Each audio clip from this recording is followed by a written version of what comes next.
lihat dulu, dampingi misalkan dari aspek kelembagaannya, bagaimana tata kelola, penggunaan, menyusun APBDes, anggaran pendapatan dan belanja desa yang aman tentunya. Nah, kita kemarin sering dengar bahwa dengan adanya ADD ini ada korupsi yang berjamaah, berapa puluh kepala desa kemudian ditangkap oleh KPK. Ini yang kita tidak mau.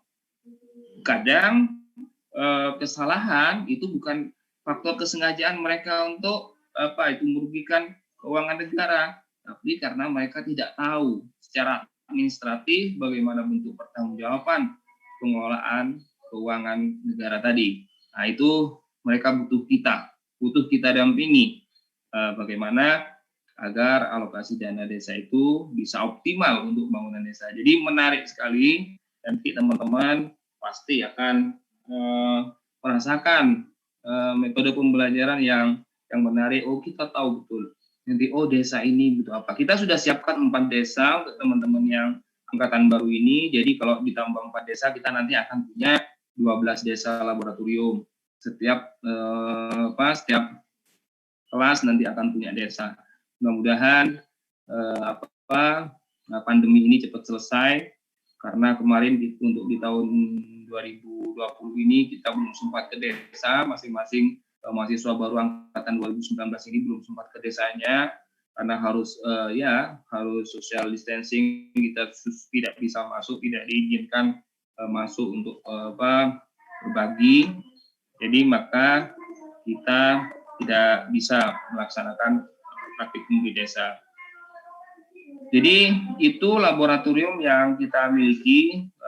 Tolong teman-teman nanti optimalkan, belajar dengan sungguh-sungguh dan memanfaatkan laboratorium tadi. Jadi intinya kami menyiapkan beberapa perangkat untuk teman-teman agar nanti sistem pembelajaran teman-teman ini lebih optimal, sehingga seperti yang saya sampaikan, teman-teman bisa menjadi social engineering, pemuda-pemuda yang technopreneur, jadi menjadi bisa menjadi bagian dari solusi yang menjadi banyak permasalahan yang dihadapi oleh negeri ini, terutama di bidang ekonomi. Jadi mindset teman-teman atau berpikir paradigma berpikir teman-teman di ilmu ekonomi ini, kita tidak private oriented, tidak hanya ingin sejahtera sendiri, tapi sejahtera bersama. Jadi kita tidak berpikir bisnis di sini, tapi berpikir bagaimana kemaslahatan. Karena menurut Rasulullah itu kalau di dalam ajaran Islam, siapakah orang yang terbaik itu adalah orang yang khairun nas anfa'uhum linnas. Sebaik-baik manusia adalah yang paling banyak manfaatnya terhadap orang lain.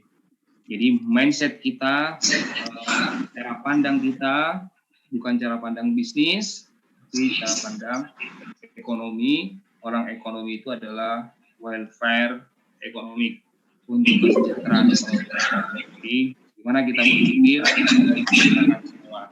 Jadi kita selalu berpikir bagaimana kebijakan-kebijakan yang kita pikirkan adalah bagaimana membuat policy, membuat kebijakan-kebijakan yang nantinya mampu menyelesaikan permasalahan-permasalahan di dalam masyarakat kita, khususnya permasalahan-permasalahan di bidang ekonomi. Jadi teman-teman jangan khawatir, insya Allah teman-teman sudah memilih jurusan yang betul, memilih jurusan disiplin ilmu ekonomi yang jurusan ilmu ekonomi. Semoga bisa terus istiqomah di jalur ini. Jadi nanti dalam pengembangan ilmu selalu istiqomah di jalur ini, dan silahkan enjoy belajar. Dalam proses pembelajaran kita tidak perlu namanya proses belajar tidak perlu malu. Silahkan bertanya kepada siapa saja, kakak kelas, dosen, oh saya ingin begini, harus bagaimana, silakan kembangkan seluruh potensi akademik kalian. Bahkan bukan hanya akademik, tapi non-akademik.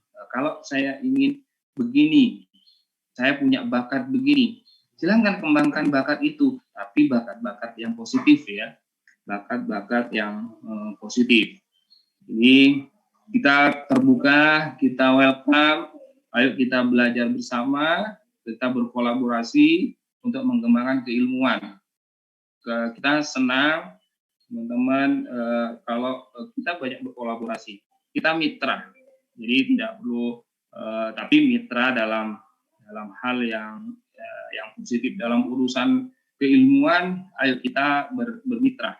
Dosen butuh mahasiswa butuh dosen, kita saling berkolaborasi, kerjasama yang saling menguntungkan, tapi tentunya dalam batas-batas yang dan etika yang saya kira teman-teman sudah tahu bagaimana memposisikan diri.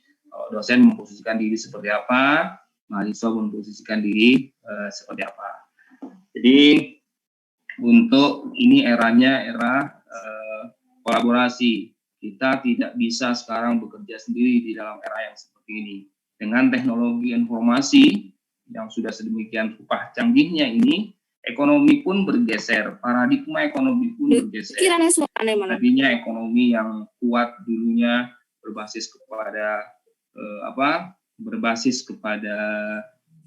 kapitalis, berbasis kepada penguasaan kapital, bahwa orang-orang pelaku-pelaku ekonomi yang punya modal besar saja akan eksis atau berkuasa di dalam pasar. Tapi sekarang ekonomi bergeser dengan teknologi informasi ini, ekonomi bergeser. Yang tadinya yang bersifat kepada private ekonomi, sekarang bergeser menjadi sharing ekonomi. Sharing ekonomi.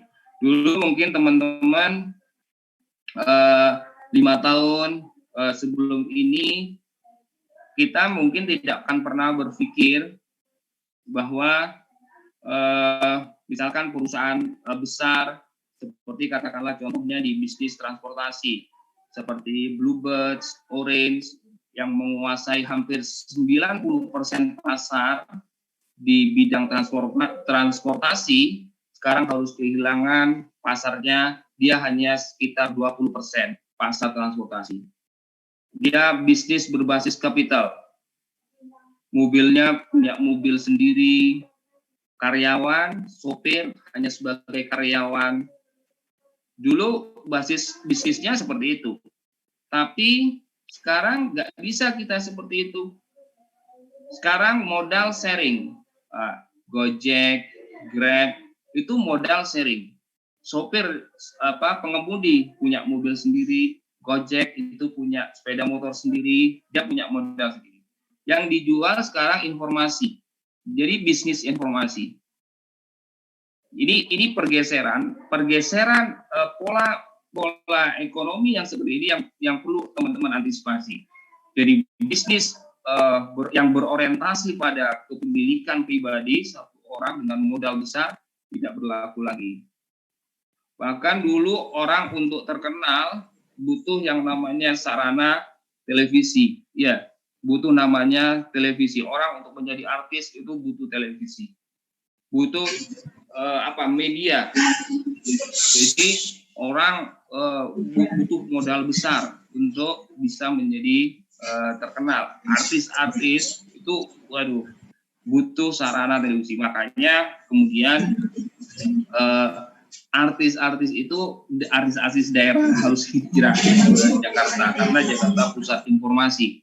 Tapi sekarang tidak. Justru artis-artis sekarang tidak butuh televisi. Artis sekarang punya vlog sendiri, punya channel YouTube sendiri. Tidak butuh mahal. Dulu artis itu sangat tertutup dengan penggemarnya. Sekarang artis menjadi penggemar lewat YouTube. Sharing. Sekarang tidak bisa kita bekerja sendiri. Kita butuh tim, kita butuh kerjasama, kita butuh orang banyak untuk bagaimana membangun eksistensi kita. Jadi itu yang disebut dengan paradigma yang tadinya paradigma ekonomi yang dari private kepada sharing ekonomi. Itu yang nanti perlu teman-teman ini. Jadi media informasi itu merubah pola ekonomi. Iya, mohon maaf Bapak, ini sepertinya waktunya sudah selesai. Jadi waktu saya sudah selesai, itu pesan saya tadi, silakan manfaatkan jurusan menyediakan fasilitas-fasilitas yang sudah saya sampaikan tadi terkait dengan dosen. Alhamdulillah hampir 100% dosen kita sudah tersertifikasi, dia punya sertifikasi dosen, dan hampir 50% dosen kita sudah bergelar doktor. Nanti akan banyak dosen yang belum doktor, mungkin itu lagi studi, nanti sebentar lagi akan selesai, dan hampir 50% dosen kita sudah bergelar doktor. Artinya tidak perlu khawatir dan tidak perlu ragu dengan kemampuan dosen-dosen kita, meskipun kita tergolong universitas yang baru negeri. Demikian yang bisa saya sampaikan. Semoga menjadi penyemangat teman-teman. Saya ucapkan sekali lagi selamat bergabung dengan kita. Silakan enjoy belajar. Kita welcome. Kita sama-sama mengembangkan diri. Dosen butuh mahasiswa, mahasiswa juga butuh dosen untuk menjalankan tugas pokok kita, yaitu tridharma perguruan tinggi tadi, belajar, meneliti, dan mengabdi. Itu yang bisa saya sampaikan. Mohon maaf, slide saya tidak bisa di ini, nanti saya kasihkan saja ke panitia, nanti bisa teman-teman baca atau bisa teman-teman simak di situ apa fasilitas yang disediakan, kemudian dosen. Saya juga memberikan slide dosen-dosen dan spesialisasinya terkait nanti teman-teman mau konsen di mana risetnya dan pengabdiannya, di situ bisa pilih dosen A Pak Joko misalkan spesialisasinya ekonomi pedesaan dan pertanian, ekonomi publik, itu saya sampaikan di slide sebenarnya, nanti bisa sampaikan ke teman-teman tolong mahasiswa, jadi mereka sudah punya bayangan, saya konsen untuk ke ekonomi pedesaan, ekonomi perkotaan, siapa yang harus saya dekati, siapa yang harus saya tanya-tanya untuk itu. Baik, terima kasih atas kesempatannya, semoga bermanfaat. Wabillahi taufiq wal hidayah. Assalamualaikum warahmatullahi wabarakatuh. Waalaikumsalam warahmatullahi wabarakatuh. Terima kasih kepada Bapak Dr. Sutikno SEME atas pemaparan materinya yang sangat luar biasa. Dan untuk selanjutnya kita memasuki pembahasan yang keempat, yaitu pengenalan wawasan program studi ekonomi pembangunan yang akan disampaikan oleh Bapak Slamet Joko Utomo SEME. Sebelumnya selamat pagi Pak. Selamat pagi Mbak. Sehat? Gimana Pak kabarnya? Alhamdulillah kurang tidur. Kok kurang tidur Pak? Tapi tetap semangat ya Pak ya. Siap. Ya langsung saja Pak. Saya akan membacakan kurikulum vitae dari pemateri yang luar biasa ini. Nama Slamet Joko Utomo SEME, tempat tanggal lahir Mojokerto 18 Juni 1979. Alamat Perum Joyo Grand Insight Blok C 29 Kota Malang. Nomor telepon 085 855 881 137. Email sjutomo@trunojoyo.ac.id. Riwayat pendidikan S1 Ilmu Ekonomi dan Studi Pembangunan Universitas Brawijaya Malang, S2 Ilmu Ekonomi Universitas Brawijaya Malang, pengalaman kerja staf pengajar program studi S1 Ekonomi Pembangunan. Langsung saja saya persilakan kepada Bapak Slamet Joko Utomo SEME untuk menyampaikan materinya. Kepadanya dipersilahkan. Terima kasih Mbak. Assalamualaikum warahmatullahi wabarakatuh. Yang terhormat Pak Tikno, Pak Gocer, mohon izin Pak Tikno menyampaikan beberapa hal terkait dengan prodi. Teman-teman panitia semua dan adik-adik mahasiswa baru program studi ekonomi pembangunan. angkatan tahun 2020 yang saya sayangi. Seperti yang disampaikan tadi ya, banyak hal yang telah disampaikan oleh Pak Tikno selaku Ketua Jurusan terkait dengan infrastruktur, sarana, prasarana, kualifikasi dosen di program studi ekonomi pembangunan luar biasa. Kita punya tenaga pengajar atau dosen dengan kualifikasi yang luar biasa. Ada 9 kalau nggak 10 dosen lagi melanjutkan studi lanjut. Tahun ini ada berangkat juga 2 dosen kita berangkat untuk studi lanjut juga. Nah, ini untuk salah satu program dari Pak Tikno selaku Ketua Jurusan untuk mempush peningkatan kapasitas dan kompetensi dosen melalui studi lanjut, studi doktoral. Nah, ini nanti itu akan menjadi bagian sangat penting dan tidak terpisahkan dalam pengembangan program studi ekonomi pembangunan. Mohon izin, Mbak, saya akan share materi saya. Oh, nggak bisa juga, Pak Tikno. Nggak bisa juga ini saya share. Oh, disable participants in sharing. Iya. Mungkin panitia ya men-share. Nanti bisa dibantu host. Mungkin saya minta tolong Pak Marto, teman-teman di panitia men-share materi saya sudah saya kirimkan. Siap. Oke. Full screen ya, full screen. Di full screen.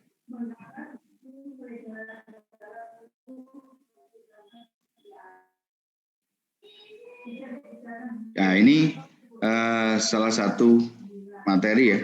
Saya akan bahas sekilas saja karena sudah dibahas oleh Pak Tikno tadi. Profil jurusan. Lanjut.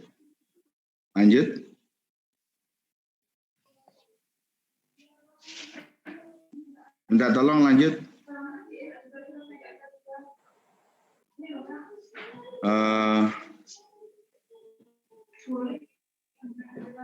Bisa?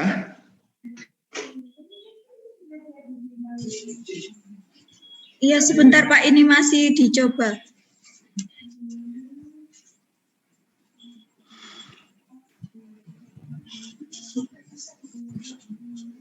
Ini. Oke, ini Bapak Ketua Jurusan kita di Ilmu Ekonomi, Bapak Dr. Sutikno. Lanjut, tadi sudah dibacakan profilnya. Nah, ini Ibu Sekretaris Jurusan Ilmu Ekonomi, Bu Heni Oktavianti. Beliau juga S1 dan S2-nya di Universitas Brawijaya Malang. Lanjut. Ini nggak penting, lanjut. Ini nggak penting ya, lanjut dulu. Nah, ini Kaprodi S2 Ilmu Ekonomi, Ibu Dr. Anita Kristina. Beliau kelahiran Sidoarjo tahun 79. S1 ISP Negeri Jember. S2-nya Magister Ilmu Pengembangan Sumber Daya Manusia Universitas Airlangga. S3-nya di Ilmu Ekonomi Universitas Brawijaya Malang. Lanjut. Nah, ini Ketua Laboratorium Ilmu Ekonomi kita di jurusan Ilmu Ekonomi, yaitu Bapak Rifai Afin. Riwayat pendidikannya S1-nya di Ekonomi Bangunan Universitas Airlangga, keduanya S2-nya adalah School of Economic University of Essex, Inggris. S3-nya sekarang lagi menempuh S3 di Hungaria. Nanti bisa langsung perkenalan. Harusnya bulan September ini beliaunya berangkat, karena kondisi pandemik beliaunya belum bisa berangkat, kuliahnya online. Beliau diterima dengan beasiswa di salah satu perguruan tinggi ternama di Hungaria, Eropa Timur. Lanjut. Ini tadi sudah disampaikan di dalam video kita, saya tidak akan mengulang lagi. Lanjut. Lanjut.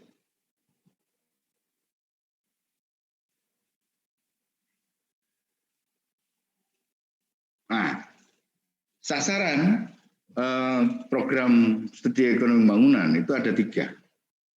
yang ingin dicapai dalam proses pembelajaran mahasiswa program studi ekonomi pembangunan. Yang pertama, menyiapkan mahasiswa sebagai generasi masa depan yang memiliki kepribadian mulia, kemandirian, dan bertanggung jawab. Yang kedua, menghasilkan mahasiswa yang memiliki kualitas, keilmuan, dan kemampuan analisis handal dalam bidang ekonomi, keuangan, dan perencanaan pembangunan. Yang ketiga, menyiapkan mahasiswa menjadi anggota masyarakat yang mampu menerapkan ilmu dan pengetahuan bagi pengembangan ekonomi masyarakat. Ini salah satu dari visi yang kuat bagi kita. Seperti yang disampaikan oleh Pak tadi bahwa kita punya laboratorium desa. Ada 3 kewajiban kita sebagai sivitas akademika. Yang pertama adalah bidang pendidikan, penelitian, dan pengabdian masyarakat. Salah satunya di pengabdian masyarakat kita sudah siapkan program One Village One Class yang merupakan implementasi dari keberanian kita sebagai sivitas akademika terhadap pengabdian kepada masyarakat. Nah, kita mampu menerapkan, itu tujuan kita. Tujuan kita mahasiswa mampu menerapkan ilmu yang diterima di bangku kuliah untuk pengembangan ekonomi di masyarakat yang sekitar. Lanjut.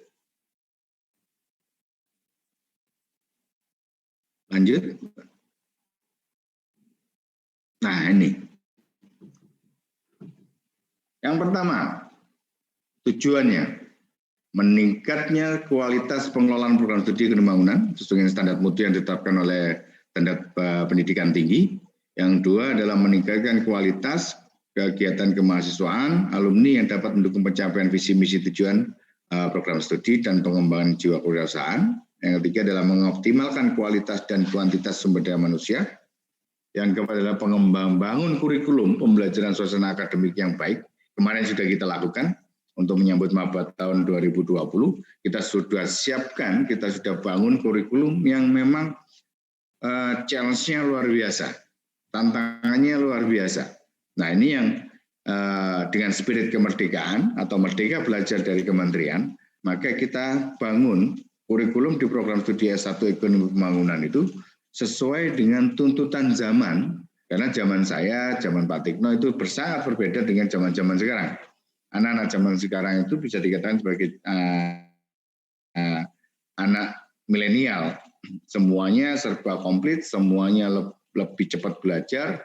Nah, kita siapkan infrastruktur untuk itu. Salah satunya adalah kurikulum. Nanti di slide berikutnya akan saya jelaskan bagaimana kurikulum merdeka atau kemerdekaan belajar yang bisa dinikmati oleh mahasiswa program studi ekonomi pembangunan angkatan 2020. Yang kelima adalah mengoptimalkan pembiayaan, sarana prasarana, sistem dan informasi yang dimiliki. Ini yang juga kita bangun beberapa tahun yang lalu, 3 tahun yang lalu sudah kita bangun bagaimana infrastruktur yang mendukung proses pembelajaran di lingkungan program studi ekonomi pembangunan.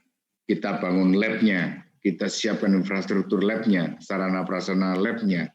Kita sudah siapkan semua dan itu mengakomodasi bidang minat yang ada di program studi ekonomi pembangunan. Beberapa tahun kita sudah pengadaan data-data mikro yang memang susah didapat. Alhamdulillah di lab kita, terutama di lab statistik dan ekonometrik, kita punya database yang luar biasa besar. Bahkan perguruan tinggi besar lain pun tidak punya. Seperti di UNER itu kalah dengan database kita, database yang kita miliki. Nah, ini salah satu keunikan, salah satu keunggulan di program studi ekonomi pembangunan di Universitas Trunojoyo Madura. Yang keenam adalah meningkatnya kualitas dan kuantitas penelitian pelayanan pengabdian kepada masyarakat. Lanjut.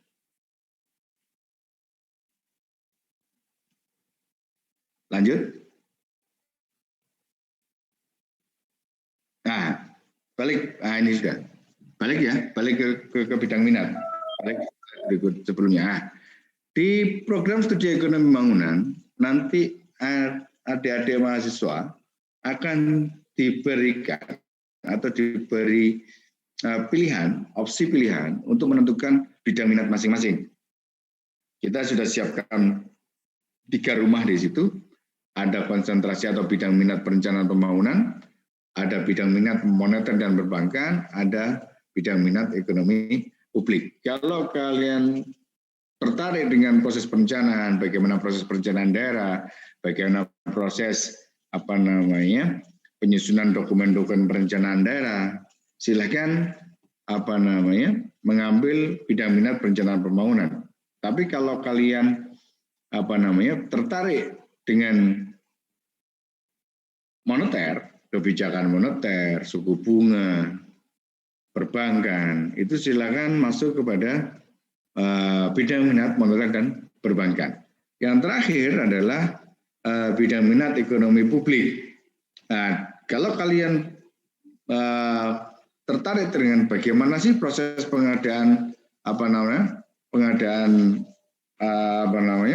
barang-barang publik, bagaimana kebijakan fiskal yang dilakukan oleh pemerintah daerah maupun pemerintah pusat, bagaimana diskresi kebijakan fiskal, nah, kalian akan sangat cocok untuk masuk di bidang minat di ekonomi publik. Nah, ini 3 rumah ini yang sudah kita siapkan bagi teman-teman mahasiswa. Silakan dipilih nanti sesuai dengan keinginan kalian, kesukaan kalian, ketertarikan kalian. Mau di perencanaan pembangunan, mau di moneter dan perbankan, atau di ekonomi publik, itu silakan. Dan semua bidang minat kita sudah siapkan laboratoriumnya, sehingga proses belajarnya akan menjadi lebih challenging ya, lebih tertantang, lebih menantang, dan itu akan mengasah sense of crisis kalian, itu akan mengasah daya analisis kalian, sehingga nanti begitu kalian lulus dari program studi ini, kalian sudah menjadi orang sarjana ekonomi pembangunan yang memiliki bekal yang sangat cukup untuk menghadapi tantangan kehidupan yang berikutnya. Lanjut.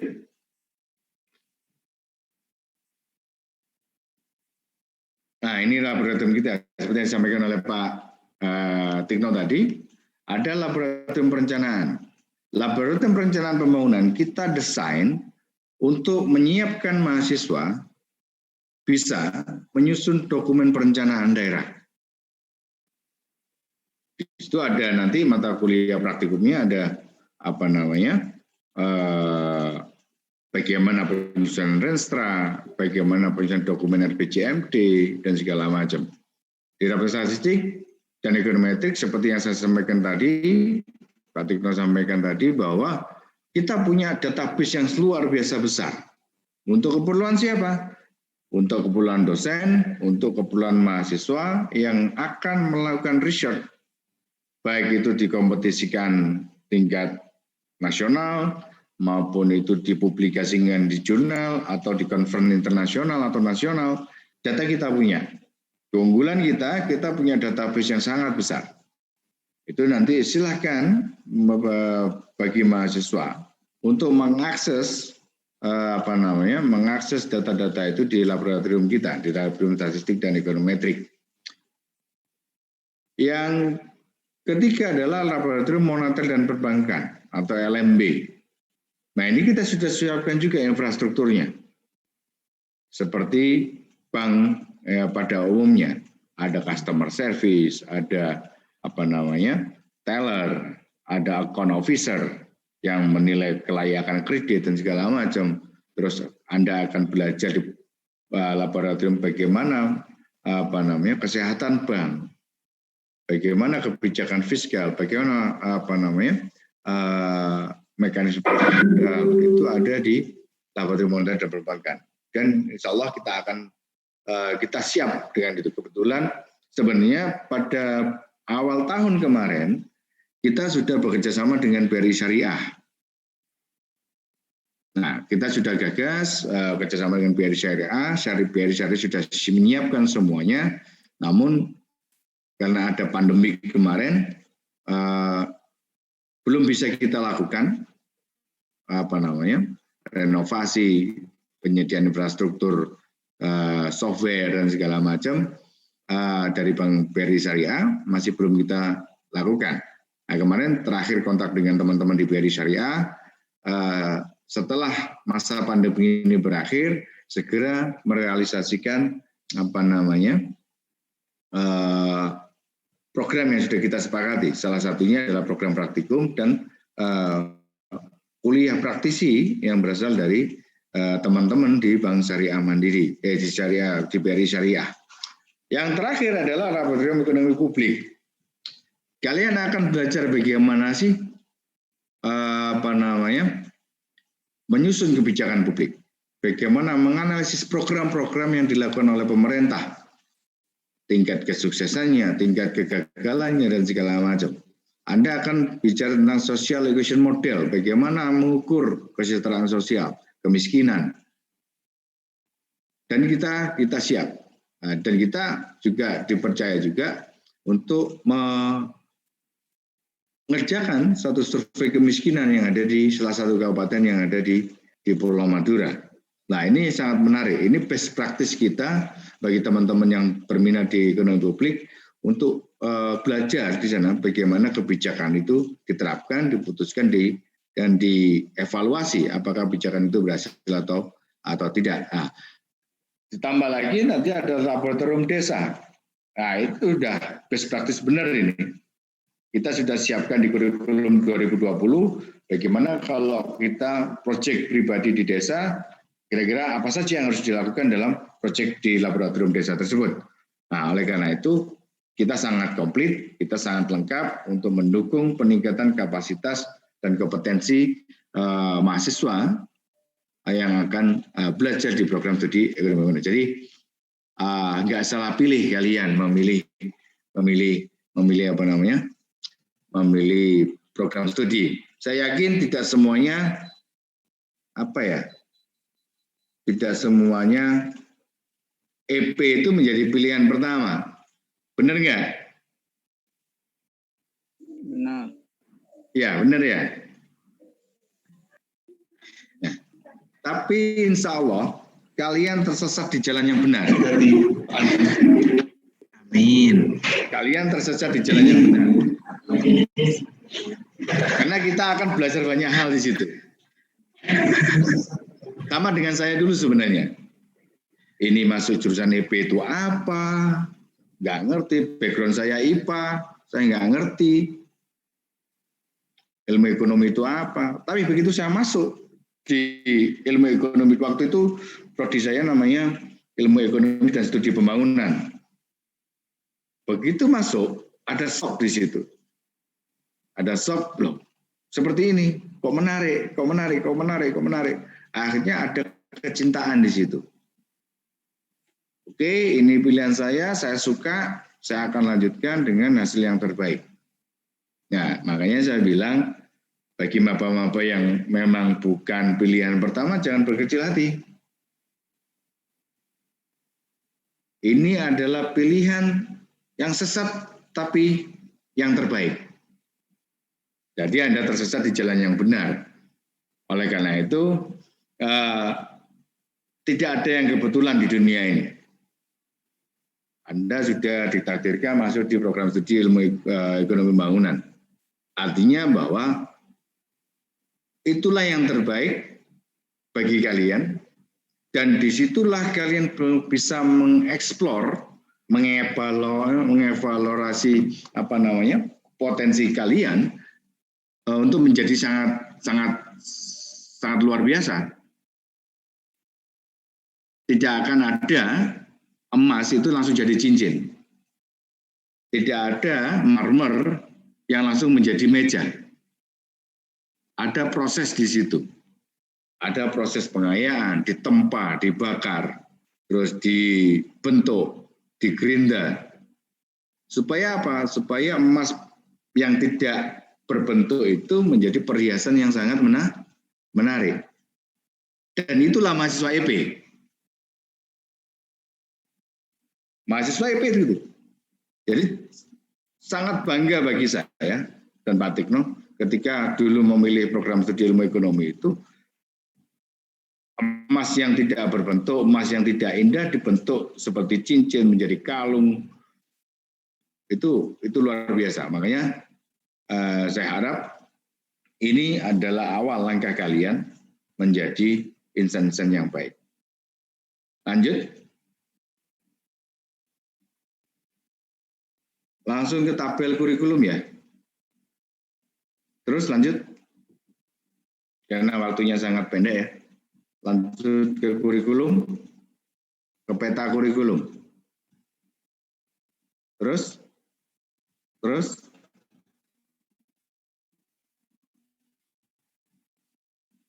Nah, oke. Ini adalah kurikulum Kampus Merdeka, program studi S1 Pembangunan. Nah, mungkin kakak-kakak tingkat sekalian sudah paham kurikulum yang mereka terima dengan kurikulum yang baru ini. Nah, kurikulum yang baru ini, kurikulum Kampus Merdeka ini, kita siapkan menjadi 8 semester. Semester pertama sampai semester kelima itu adalah kompetensi inti atau core keilmuan di program studi ekonomi pembangunan. Dan juga mata kuliah umum, MKDU, ada bahasa Inggris, ada agama, ada bahasa Indonesia, ada PPKN. Nah, selain itu sudah menjadi core keilmuan mahasiswa kita yang harus dimiliki kompetensinya oleh mahasiswa ekonomi pembangunan. Yang pertama adalah makro, mikro, itu sebagai basis keilmuan kita. Teori ekonomi mikro, teori ekonomi makro itu menjadi basis keilmuan kita. Di semester 3 itu sudah mulai analisis alat.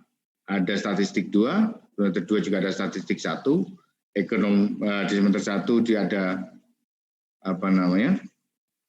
kok nggak kelihatan? Nah, di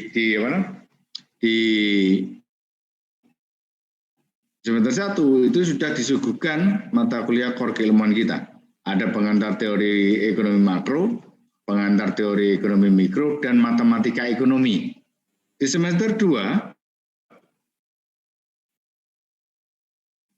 lanjutan dari mata kuliah core keilmuan kita, ada statistik 1, matematika ekonomi 2, teori ekonomi makro 1, teori ekonomi mikro 1, dan sejarah pemikiran ekonomi. Di semester 3, core keilmuan kita ada statistik 2, pengantar ekonomi pembangunan, teori ekonomi makro 2, teori ekonomi mikro 2, ekonomi sumber daya alam dan lingkungan. Di semester 4 full keilmuan kita, ada ekonomi bangunan, ada ekonometrika, ada metodologi penelitian, ada ekonomi publik, perencanaan pembangunan, ekonomi moneter dan perekonomian Indonesia. Di semester 5 ada ESDM dan ketenagakerjaan, ekonomi industri, bank dan lembaga keuangan, ekonomi kependudukan, ekonomi kelembagaan, evaluasi proyek dan manajemen keuangan daerah. Yang membedakan adalah di semester 6. Di semester 6 kita sudah siapkan 8 skenario kurikulum. Kita beri kebebasan mahasiswa program studi ekonomi pembangunan di 8 skenario ini. Kalau teman-teman mau, sebagai prinsip kemerdekaan belajar ya, kalau teman-teman ingin belajar di program studi sendiri, kita siapkan mata kuliahnya, yaitu ESDM, dan tenaga kerja, ekonomi industri. Ada beberapa hal berdasarkan konsentrasi. Yang pertama adalah magang bagi teman-teman mahasiswa yang mengambil bidang minat perencanaan. Silakan kalian magang di Bapeda, di Bappenas. Itu bisa. Ada magang bagi teman-teman mahasiswa yang memiliki konsentrasi ekonomi publik. Ada magang mahasiswa yang mempunyai bidang minat di ekonomi moneter dan perbankan. Masa magangnya ada 6 bulan, 1 semester. yang itu ekuivalen dengan 20 SKS. Nah, pilihan selanjutnya adalah ada KKNT atau KKN tematik, yaitu pembangunan desa. Seperti yang disampaikan oleh Pak Kaju tadi, ada desa laboratorium. Kalau teman-teman mahasiswa memilih saya ingin mengabdi pada desa untuk pembangunan desa, maka kita sudah siapkan instrumennya. Mata kuliah yang sudah dipilih, sudah kita siapkan. Ada juga pilihan bahwa saya nggak mau deh magang, nggak mau KKNT, saya mau proyek kemanusiaan. Kebetulan di daerah saya atau di daerah lain ada bencana alam. Itu pilihan juga, bisa dilakukan. Melalui skema apa kurikulumnya? Skema proyek kemanusiaan. Silakan Anda menjadi sukarelawan dalam penanganan bencana. Mata kuliah yang harus diprogram seperti yang ada di sini. Ada ekonomi kebencanaan, ada sosiologi ekonomi, collective action, public finance and disaster, pemberdayaan masyarakat, public private partnership, disaster and macroeconomic. Itu mata kuliahnya. Kalau Anda ingin memilih, saya nggak mau proyek kemanusiaan, nggak mau pembangunan desa, maka saya mau penelitian deh. Ada, kita sudah siapkan instrumennya. Anda bisa memilih penelitian di semester 6. Targetnya adalah ada conference internasional, ada publikasi ilmiah, ada teknik penulisan karya ilmiah. Atau nggak mau itu, mau project independen misalkan. Mau project independen, silakan. Ada project independen di sini. Ada ekonomi kreatif, teknik karya ilmiah, research and development, conference internasional, dan publikasi ilmiah. Atau skema yang terakhir, kalian ingin pertukaran belajar. Misalkan, Pak, saya nggak mau, saya nggak mau kuliah di kampus deh. Saya ingin kuliah di UI, ada program pertukaran belajar, atau bahkan ke luar negeri. Kita siapkan instrumennya melalui blok transfer. Mata kuliah yang ditempuh di perguruan tinggi lain, di luar negeri, kita akui dalam transkrip kalian, transkrip mahasiswa. Nah, ini yang membedakan kurikulum 2017 yang dinikmati kakak-kakak tingkat kalian dengan kurikulum 2020.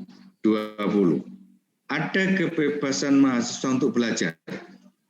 Mau memilih belajar di mana, bentuknya seperti apa, sudah kita siapkan instrumennya. Ada 8 instrumen yang yang sudah kita siapkan. Silakan dipilih sesuai dengan preferensi kalian, sesuai dengan keinginan kalian, tentunya berbasis pada keilmuan kalian. Dari semester 7, tugas KKN, skripsi, dan seminar konsentrasi. Di semester 8 juga skripsi. Artinya bahwa kita push mahasiswa kita itu bisa lulus pada semester 7 atau 3,5 tahun dalam proses belajar di program studi S1. Nah, dari program-program yang sudah kita lakukan, makanya saya bilang kepada di awal tadi bahwa mahasiswa angkatan 2020 sangat spesial karena bertepatan dengan di launchingnya atau diterapkannya kurikulum kampus Merdeka sesuai dengan arahan Kementerian Pendidikan dan Kebudayaan. Nah, slide sebelumnya.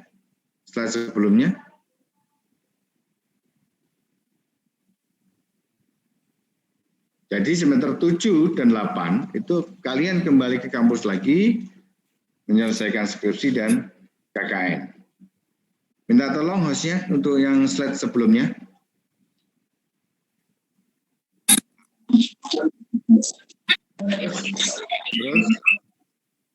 Terus.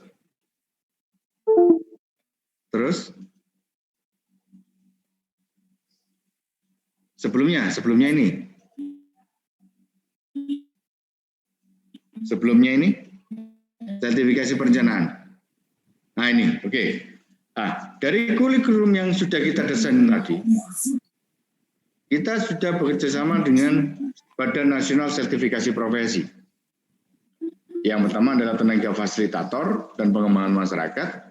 Ada tenaga perencana AP2I. Nah, kebetulan saya, Pak Tikno, Pak Tripitono, dan Pak Bondan itu anggota dari AP2I, Asosiasi Perencana Pemerintah Indonesia di bawah Bappenas. Ada LSP Dewan Syariah Nasional melalui MUI, ada LSP Keuangan Syariah dari Asosiasi Perbankan Syariah. Nah, sertifikasi apa yang diberikan kepada mahasiswa kita? Slide selanjutnya, tolong slide selanjutnya.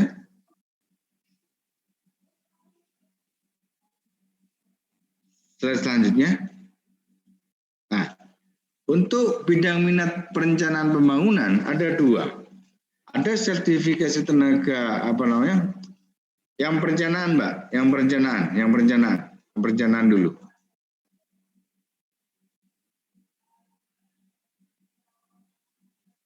Nah, untuk sertifikasi bidang minat perencanaan pembangunan ada dua yang kita bisa fasilitasi. Yang pertama sertifikasi tenaga perencana pembangunan oleh AP2I. Yang kedua adalah sertifikasi tenaga fasilitator pengembangan masyarakat. Lanjut. Untuk konsentrasi moneter dan perbankan. Lanjut. Nah, ada sertifikasi tenaga operasional perbankan oleh BTN dan BRI Syariah. Ada sertifikasi tenaga keuangan syariah oleh LSP Asosiasi Perbankan Syariah. Dan ketiga adalah sertifikasi tenaga nasional oleh LSP-nya Majelis Ulama Indonesia. Ini yang bisa kita teman-teman bisa capai. Yang selanjutnya sertifikasi publik. Nah, ini ada sertifikasi evaluasi kebijakan publik oleh AP2I, sertifikasi tenaga fasilitator pengembangan masyarakat. Nah, ini semua kita rancang untuk mengembangkan kompetensi dan potensi dari mahasiswa-mahasiswa di program studi ekonomi pembangunan. Oleh karena itu, udah Mbak, tutup aja slide-nya.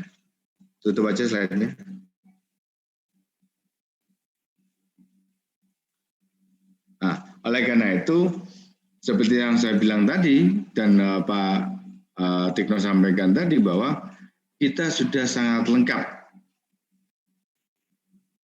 Fasilitas kita, infrastruktur kita, tenaga pengajar kita, dosen-dosen kita, itu sudah sangat siap untuk mengawal atau memberikan yang terbaik bagi mahasiswa program studi ekonomi pembangunan.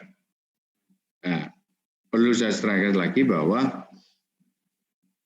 ini adalah awal langkah kalian. Seperti yang disampaikan oleh Pak Tikno tadi, ini satu tahapan besar kalian. Kesuksesan kalian di masa depan tidak ditentukan oleh langkah kalian di masa depan, tapi ditentukan oleh langkah-langkah kalian. Mungkin langkah-langkah kecil kalian saat ini yang akan mengantarkan kalian menuju masa depan yang lebih baik. Nah, oleh karena itu, selamat datang bagi mahasiswa baru tahun 2020. Selamat bergabung menjadi keluarga besar di program studi ekonomi pembangunan.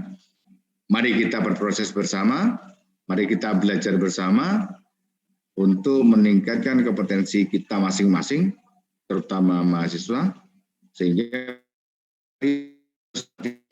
dari program studi ekonomi pembangunan menghadapi tantangan yang lebih besar. Kalau teman-teman kuliah saya dulu, waktu S1 dulu, begitu kita keluar lulus ya, begitu kita lulus dari program studi S1 itu, kita sudah ngomong welcome to the jungle. Kita datang ke dunia yang sebenarnya. Nah, itu kalau tidak kita siapkan mulai dari sekarang, kita tidak akan bisa mencapai apa yang kita harapkan. Oleh karena itu pesan saya sebagai Ketua Koordinator Program Studi S1 Ekonomi Pembangunan, mari kita berproses bersama, karena pembelajaran ini bukan pembelajaran anak-anak, tapi sudah menjadi pembelajaran dewasa. Jadi aktivitas, efektivitas, dan juga kreativitas kalian itu menjadi tanggung jawab kalian sendiri. Prodi jurusan siap mengawal untuk mewujudkan cita-cita mahasiswa ekonomi pembangunan 2020. Cukup sekian, terima kasih. Saya kembalikan ke moderator. Assalamualaikum warahmatullahi wabarakatuh. Waalaikumsalam warahmatullahi wabarakatuh. Terima kasih saya ucapkan kepada Bapak Slamet Djoko Utowo SEME atas pemaparan materinya yang sangat menarik. Selanjutnya kita memasuki ke acara yang terakhir, yaitu pemutaran dan pengenalan Laboratorium Ekonomi Pembangunan yang akan disampaikan oleh Bapak Rifai Afin, SEMSC. Saya akan membacakan kurikulum vitae dari Bapak Rifai Afin. Nama Rifai Afin, SEMSC, alamat Jalan Simo Gunung, Surabaya, Indonesia. Nomor telepon 0831563439, email rifaiafin22@gmail.com, tanggal lahir 20 Juli 1980, pengalaman kerja. Ini pengalaman kerja Bapak Rifa ini sangat banyak sekali, jadi saya sebutkan beberapa saja. Beliau bekerja sebagai Wakil Direktur di Regional Economic Development Institute dan dosen ekonomi di Universitas Trunojoyo Madura.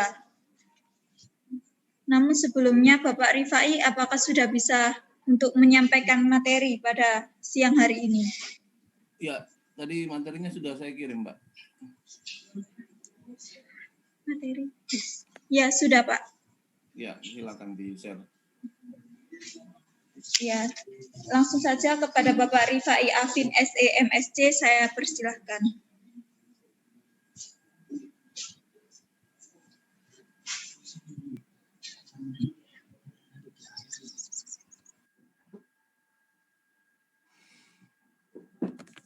Ya, saya mulai ya. Assalamualaikum warahmatullahi wabarakatuh. Waalaikumsalam warahmatullahi wabarakatuh. Selamat datang mahasiswa. Selamat datang di kampus kebanggaan kalian. Ya, saya berharap demikian. Dan selamat datang dan selamat belajar buat kalian semua. Karena sebagian besar tadi soal lab juga sudah dibahas ya, jadi saya singkat saja membahas laboratorium ya.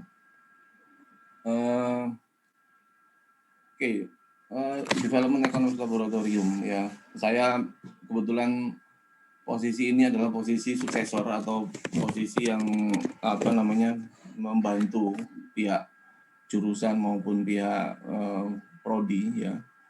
Pak Joko dan Pak Tekno untuk mensukseskan program akademik di studi kalian di Departemen Ilmu Ekonomi Universitas Trunojoyo Madura.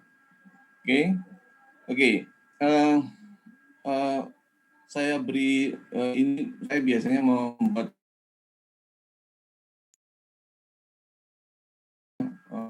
sedikit keren ya. Saya biasanya di laboratorium itu saya tulis DEL. Jadi DEL itu Development Economics Laboratory atau ya Laboratorium Ekonomi Bangunan. Ya. Oke, next ya Mbak. Jadi sedikit banyak tadi sudah dijelaskan ya, tapi akan saya masuk ke beberapa saja yang detail. Saya cuma menyiapkan 5 slide. Jadi jangan khawatir ya, tadi sudah Pak Tekno panjang lebar, Pak Joko juga sudah panjang lebar, jadi saya singkat saja. Oke, aktivitasnya apa di lab itu ya? Tujuan utama lab, aktivitas and duties ya. Aktivitas and duties itu aktivitas dan tugasnya apa? Jadi yang pertama, support academic program for undergraduate and master program. Jadi untuk S1 dan S2 itu support kegiatan akademiknya jadi kita. Jadi banyak pelajaran kalian nanti, ya mata kuliah kalian yang membutuhkan praktikum. Ya beberapa mata kuliah praktikum itu harus dilakukan dan ada dilakukan di laboratorium. Nah, kegiatan supportnya nanti yang mendukung kegiatan itu ya laboratorium, ya baik kebutuhan data, kebutuhan nanti modulnya, terus kemudian fasilitas yang lain, ya ruangan, ya itu simulasinya nanti seperti apa, itu kegiatannya ada di laboratorium. Nah, dalam kondisi pandemik seperti ini, beberapa aktivitas inti di laboratorium tidak bisa kita lakukan, ya karena pembelajaran masih dalam sistem online. Jadi semaksimal mungkin kita tetap ada mata kuliah praktikum untuk support mata kuliah kalian, tetapi akan dilakukan secara daring, ya.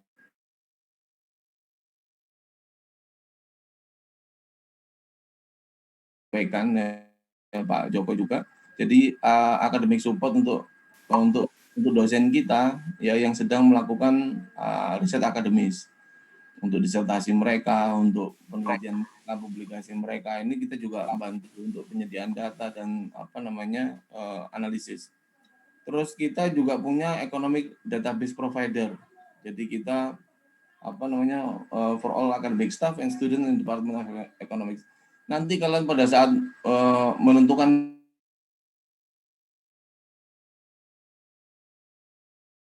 publikasi ilmiah itu sudah jadi skripsi kalian. Jadi kalau kalian melakukan itu selesai di semester 7 mestinya bisa selesai ya 3,5 tahun. Nah itu biasanya kalian akan butuh laboratorium untuk membantu kalian menyelesaikan tugas kalian itu ya, kebutuhan datanya. Jadi data nggak harus kalian cari sendiri, kalian bisa konsultasi dan minta data di laboratorium. Ada asisten lab di laboratorium statistik dan ekonometrika itu ada 12 orang. Sekarang 8 orang sudah barusan lulus dan sisa 4 orang. Dan 4 orang ini mestinya tahun ini akan direkrut untuk tambahan, cuman saya nggak tahu itu nanti kebijakan Pak Tekno dan Pak Joko ya untuk perekrutan itu, karena ketua lab mungkin nanti kita menunggu ketua lab yang baru karena saya masih dalam studi lanjut ya. Tadi sudah disampaikan Pak Joko karena saya mestinya sudah nggak ada di Indonesia ini, cuman karena posisi pandemik ini, jadi saya masih nunggu resident permit, izin dari pemerintah Hungaria untuk masuk ke negaranya. Oke, nah saya tugas ketiga keempat training and consulting economic data analysis. Jadi untuk external party ini maksudnya untuk orang yang dari luar. Jadi kalian patut berbangga ya bahwa di laboratorium kita ini juga melakukan training konsultasi oleh pihak luar. Jadi banyak dari departemen lain, dari kampus lain, dari pihak pemerintah itu yang berkonsultasi untuk ke laboratorium untuk analisis ekonomi. Ya, jadi Institut Teknologi 10 November ITS itu meminta kita untuk masuk dalam kerjasama mereka tim, dan kita sudah datang ke sana dan membahas bentuk kerjasama. Salah satunya penelitian, terus publikasi ilmiah dan juga pengajaran. Jadi dosen kita juga nanti diminta untuk ngajar di ITS, dan dosen ITS juga nanti akan rencananya juga akan kita minta untuk ngajar di tempat kita gitu. Jadi terus publikasi ilmiah juga sama. Jadi kita sama-sama bikin publikasi ilmiah nanti dengan dosen-dosen ITS. Jadi dan beberapa pemerintah daerah baik pusat maupun pemerintah daerah provinsi maupun kabupaten kota itu banyak yang meminta kita untuk memberikan training dan konsultasi di laboratorium. Jadi jangan nanti di laboratorium itu sering ada tamu ya dari pemerintah daerah, dari pemerintah pusat, mereka ingin diskusi ya. Oke, nah jadi kita punya fasilitas yang cukup baik. Nah, fasilitas ini akan bermanfaat buat kalian pada saat kalian berusaha mengaksesnya ya, menggunakan itu dengan baik. Jadi manfaatkan ini sebaik-baiknya ya. What we have, apa yang kita punya gitu. Ada tadi dijelasin kita punya sub laboratory, ada banking laboratory, ada public finance. Public finance itu publik ya, ekonomi publik. Terus development planning, ini perencanaan tadi, perencanaan pembangunan. Terus ada statistik dan econometrics laboratory. Nah, ini yang laboratorium statistik dan ekonometri. Dan sebagai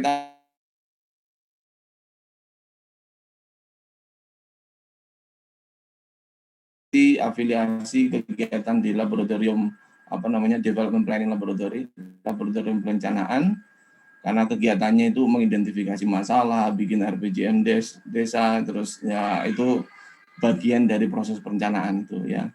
Terus kemudian kita juga punya Bank Mini. Bank Mini itu afiliasinya mengikuti laboratorium. Jadi bedakan antara Bank Mini dengan laboratorium keuangan dan perbankan ya. Bank Mini itu bagian dari laboratorium karena kegiatannya bukan hanya Bank Mini nanti di laboratorium ekonomi, keuangan dan perbankan, moneter dan perbankan. Jadi Bank Mini itu hanya bagian dari aktivitas laboratorium moneter dan perbankan. Jadi kalian mesti tahu itu. Terus apa yang kita punya lagi? Ya kita punya Jadi sebelumnya saya jelaskan juga Bank Mini ini kalian juga bisa nanti kalian bisa juga tidak hanya berlatih dan mempelajari apa itu kegiatan perbankan seperti bagaimana proses menabung dan pengajuan kredit, tetapi kalian juga bisa melakukan transaksi keuangan secara real di sana. Jadi kalian bisa menabung juga. Selain kalian bisa ngurusi orang nabung itu bagaimana caranya. Nanti kalau kalian konsentrasi moneter itu akan dilatih di situ. Jadi yang melatih bukan dosen tetapi jadi staf dari perbankan itu sendiri. Kita dilatih oleh Bank BTN. Jadi nanti kalau kalian konsentrasi moneter itu semua yang ambil konsentrasi moneter akan diberi pelatihan itu dari BTN. Terus tadi Pak Joko juga menyampaikan ada BRI Syariah. Cuman sayangnya BRI Syariah karena kondisi pandemi ini tidak bisa optimal ya. Terus kemudian kita punya juga Superlarge Economic Database, tadi disebutkan Pak Joko juga ya. Superlarge kita biasanya tahu ukuran itu adanya XL gitu kan, XS gitu. Ini super gitu, Superlarge, bukan extra large, lebih besar lagi dari extra large itu.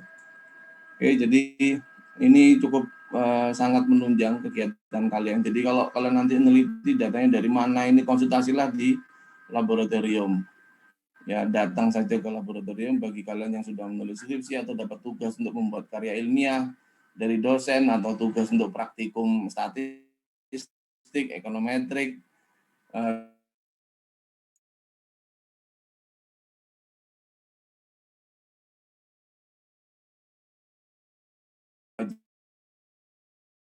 jadi nggak usah susah-susah datang. Next.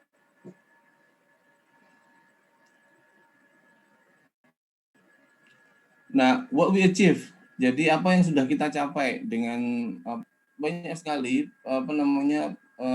mahasiswa, dan kita patut berbangga diri dan senang ya dengan kondisi ini bahwa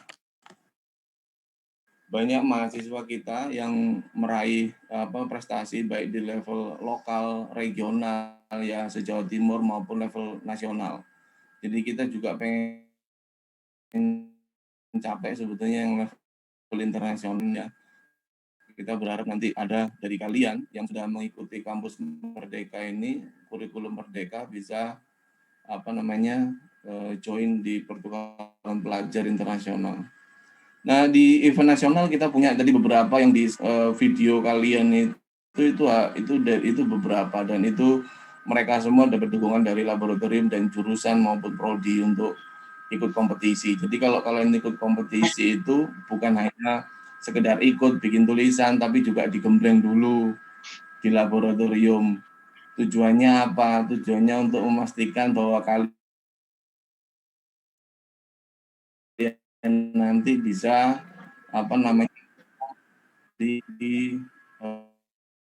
mendapatkan prestasi terbaik di sana. Oke, next ini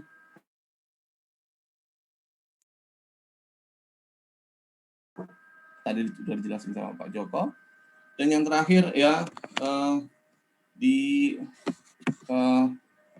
kampus ini kalian akan datang dan suatu saat mungkin tahun ini mungkin belum boleh ya kalian datang di kampus untuk studi.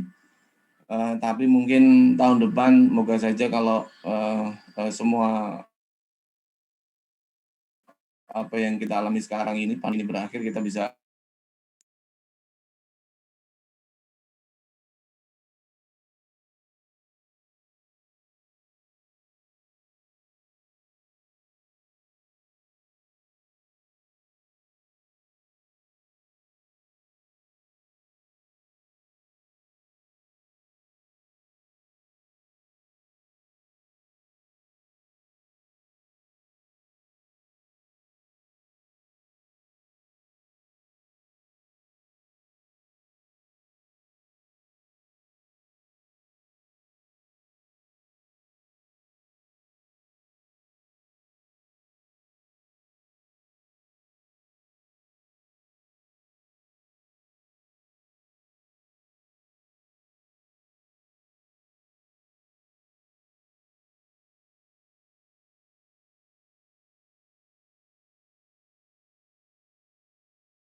bisa memperoleh pengalaman belajar yang excellent. Ya, posisi saya sekarang sama dengan kalian. Saya juga mahasiswa baru di program yang berbeda, program doktor, dan 2 minggu yang lalu saya juga orientasi secara online, dan ini untuk pertama kalinya dalam hidup saya, ya. Dan ini juga saya yakin pertama kalinya dalam hidup kalian bahwa ada perkuliahan daring seperti ini, dan saya berharap tidak menghalangi kalian untuk semangat belajar dan mempersiapkan apa yang sudah kalian impikan di masa depan nanti. Saya pikir itu saja dari saya, singkat saja. Saya akhiri. Assalamualaikum warahmatullahi wabarakatuh.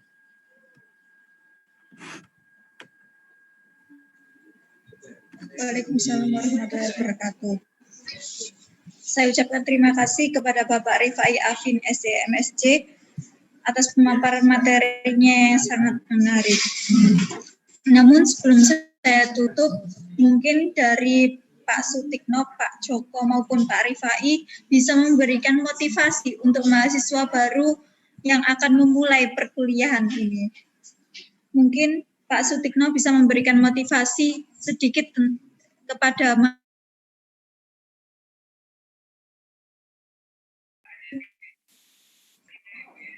Ya, terima kasih.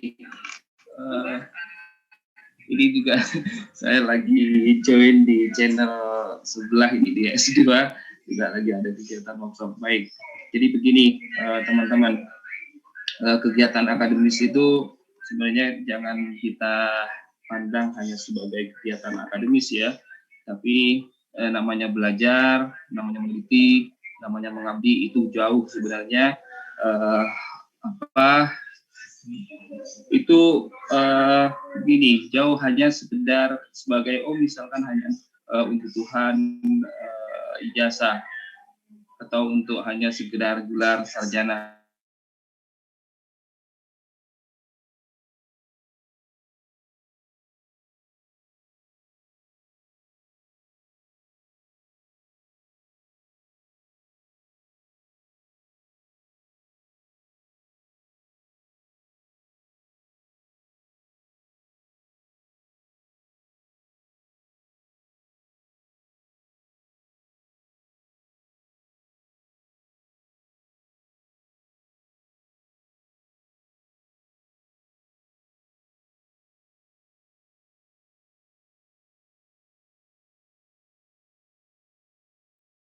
Bumi ini.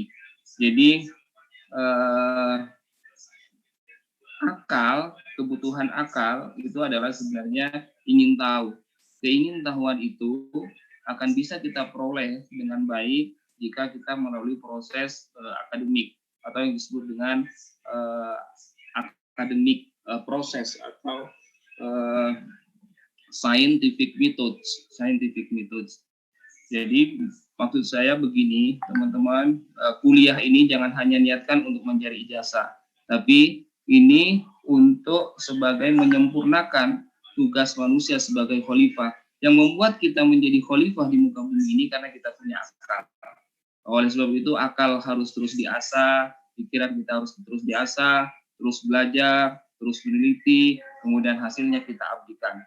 Tujuannya adalah menyempurnakan tugas kita, kekhalifahan kita di muka bumi ini. Jadi itu mungkin motivasi yang paling kuat bagi kita, sehingga kita akan merasa terus menjadi tanggung jawab. Belajar itu menjadi tanggung jawab kita, karena itu tugas kekhalifahan, bukan hanya sekadar tugas sebagai akademisi, tapi itu memang tugas yang diberikan oleh Allah untuk kita terus belajar untuk menyempurnakan tugas kekhalifahan kita. Terima kasih, selamat bergabung. Sekali lagi saya ucapkan semoga terus istiqomah, terus belajar di dalam jurusan ilmu ekonomi dan program studi ekonomi bangunan. Terima kasih Mbak Dika. Wabillahi taufiq wal hidayah. Assalamualaikum warahmatullahi wabarakatuh.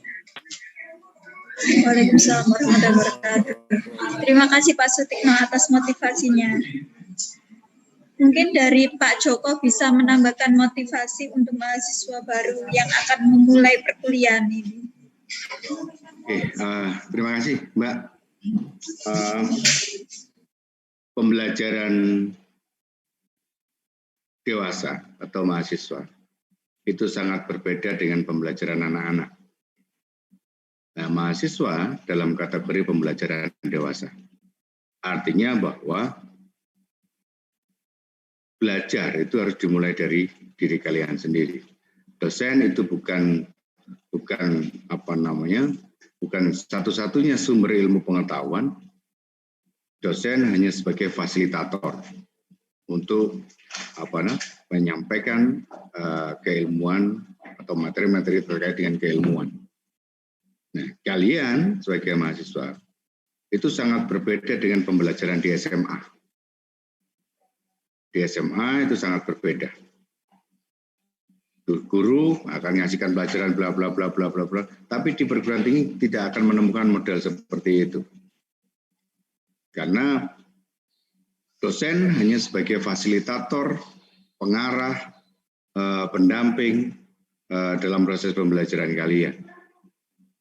Kedalaman keilmuan kalian tentukan sendiri dari sikap kalian untuk belajar. Oleh karena itu, sangat penting bagi mahasiswa, terutama yang transisi. Ini kan masa-masa transisi dari SMA, dari sekolah menengah ke perguruan ke pendidikan tinggi. Effort kalian untuk belajar harus lebih tinggi. Kemauan belajar kalian harus lebih tinggi. Kalau kalian akan pola belajar kalian seperti di SMA, saya yakin kalian tidak akan mendapatkan apa-apa, bahkan ketinggalan. Oleh karena itu, effortnya harus ditambah, literasi juga harus ditambah, banyak baca, tidak hanya satu sumber, banyak sumber yang harus kalian baca, itu menjadi bekal kalian untuk menjadi akademisi yang sesungguhnya. Jadi pesan saya, rubah habit yang ada di SMA, habit belajarnya Anda rubah, sudah berubah ke habit pembelajaran dewasa. Seperti yang saya sampaikan tadi bahwa kesuksesan kalian 10-15 tahun yang akan datang, itu Anda tentukan hari ini. Bagaimana Anda mengukir hari ini, bagaimana Anda bertindak hari ini, bagaimana Anda belajar hari ini. Itu akan menentukan kesuksesan kalian 10-15 tahun yang akan datang. Bukan langkah 15 tahun yang akan datang untuk menentukan kesuksesan kalian. Oleh karena itu, saya selaku koordinator program studi mengharap seperti yang disampaikan oleh Pak Tikno, seperti disampaikan oleh Pak Rifai tadi, bahwa nikmati proses akademik kalian dan giat, perbanyak referensi bacaan, jangan mengandalkan satu informasi dari dosen, perkaya dengan literasi yang lain, sumber-sumber yang lain, sehingga itu akan meningkatkan kapasitas diri kalian. Jangan berharap kalian akan mendapatkan kerja enak. Manusia itu seperti mangkok. Ketika kalian berharap kaya, banyak duit, sukses di kemudian hari, tapi tanpa membesarkan mangkoknya, air akan segitu-segitu aja. Tapi kalau kalian tidak memikirkan besok itu akan menjadi orang sukses segala macam, hanya fokus pada bagaimana membesarkan kapasitas mangkok kita, itu artinya kompetensi kalian bertambah segala macam, dengan sendirinya kesuksesan itu akan datang pada mangkok itu yang lebih besar. Artinya bahwa rezeki yang kalian besar atau kecilnya rezeki yang kalian terima yang di masa yang akan datang itu tergantung sekarang. Bagaimana proses Anda mengukir mangkok kalian itu, mangkok rezeki kalian itu menjadi lebih besar, sehingga ketika dapat rezeki yang sangat besar bisa menampung itu semua. Fokus pada proses itu, bagaimana membesarkan mangkok itu, ya, membesarkan kapasitas kalian, kompetensi kalian untuk menyongsong kehidupan setelah kalian menjadi sarjana nanti. Itu aja, terima kasih. Selamat datang sekali lagi kami ucapkan menjadi keluarga besar kami di program studi ekonomi bangunan. Mari berproses bersama, kita tingkatkan kapasitas dan kompetensi kita masing-masing. Terima kasih. Assalamualaikum warahmatullahi wabarakatuh.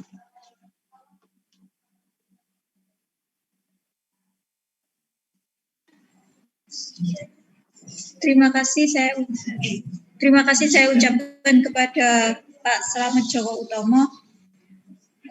Untuk selanjutnya mungkin Pak Rifai mau menambahkan sedikit motivasi untuk mahasiswa baru tahun 2020.